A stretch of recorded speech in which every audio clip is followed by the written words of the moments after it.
Hello viewers, welcome to Mavi study time. இன்றைக்கி நம்ம வீடியோவில் அக்கௌண்ட்ஸ் எக்ஸாமுக்கு லாஸ்ட் மினிட்ல எப்படி ப்ரிப்பேர் பண்ணுறது, ப்ளஸ் அக்கௌண்ட்ஸ் எக்ஸாமில் எப்படி பெர்ஃபார்மன்ஸ் பண்ணி நல்ல மார்க் எடுக்கிறதுன்னு சொல்லி தான் ஒரு 5 டிப்ஸ் கொண்டு வந்திருக்கேன்.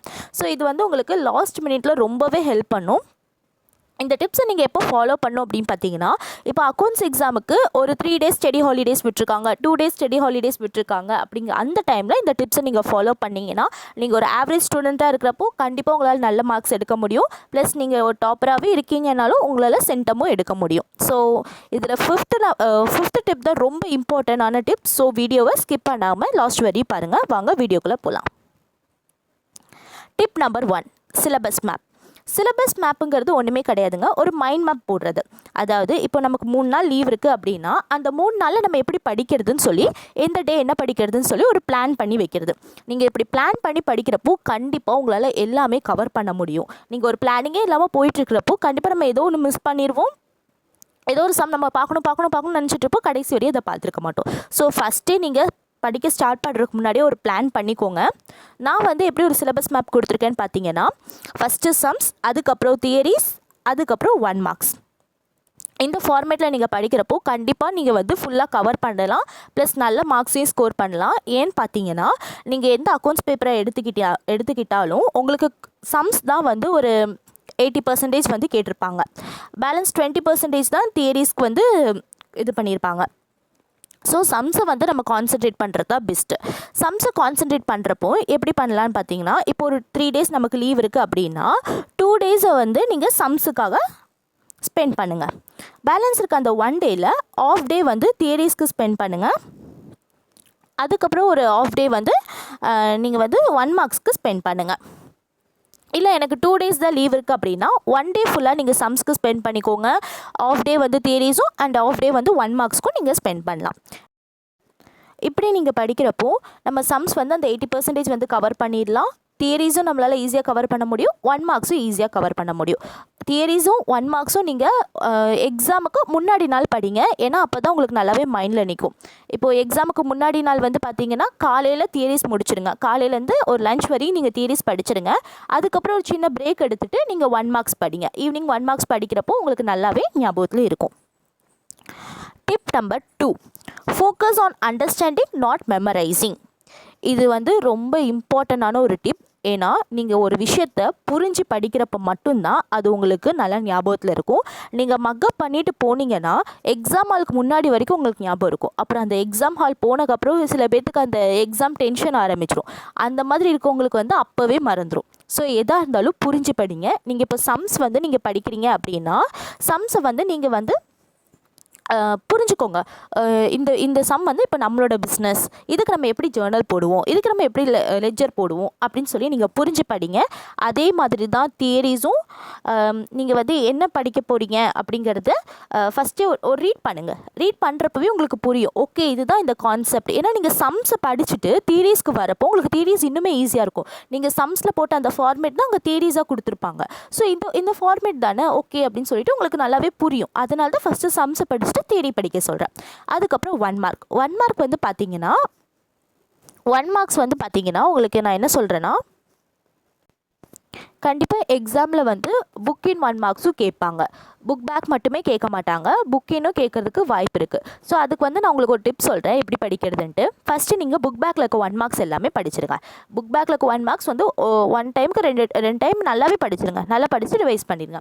அதுக்கப்புறம் புக் இன்ல இருக்க 1 மார்க்ஸ்க்கு நீங்கள் ஒவ்வொரு லைனாக புக்கில் படிக்கணும்னு அவசியம் இல்லை.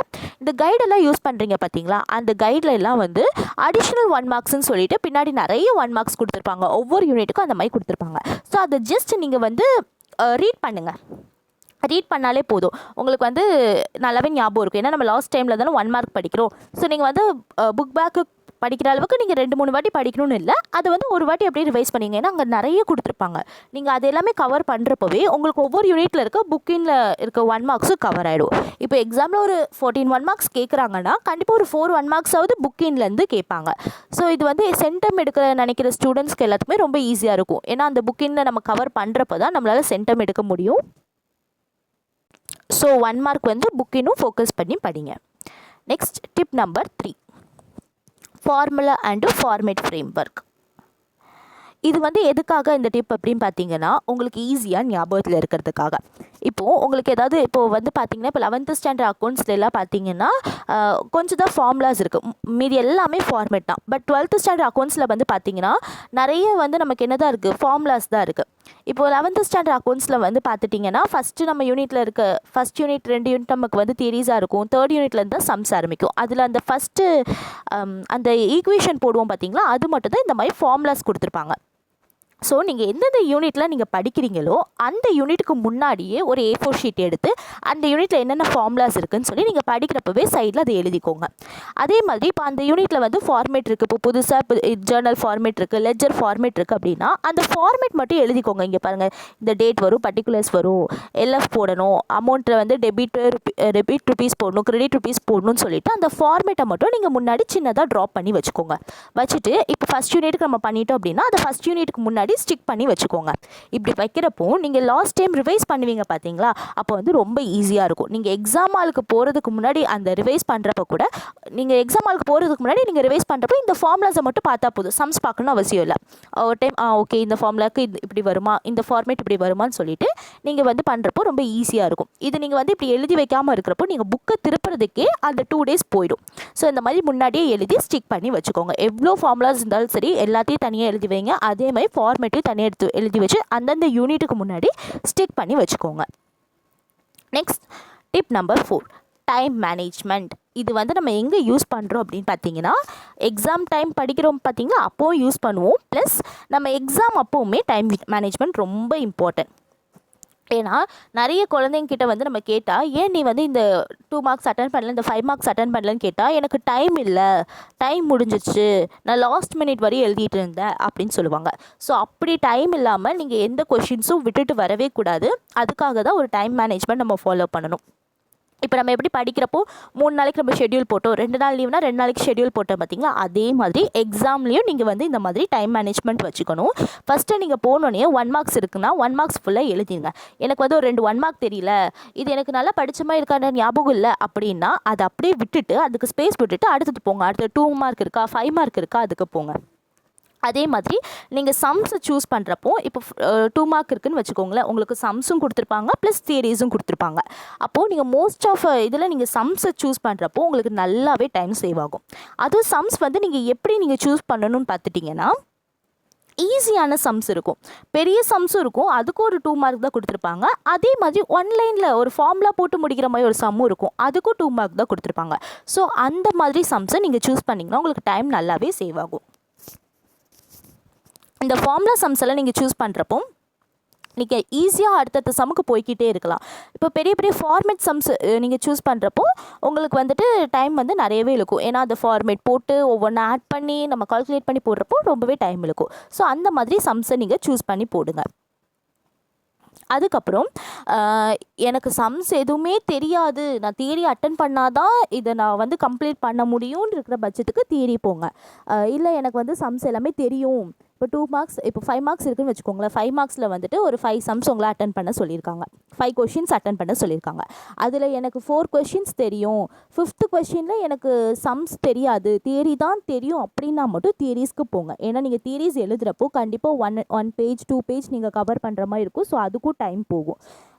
அப்படி தெரியாத பட்சத்துக்கு மட்டும் தியரிஸை நீங்கள் அட்டன் பண்ணுங்கள். இல்லை அப்படின்னா நீங்கள் சம்ஸ் அட்டன் பண்ணுறது பெஸ்ட்டு, நல்லாவே உங்களால் டைம் சேவ் பண்ண முடியும்.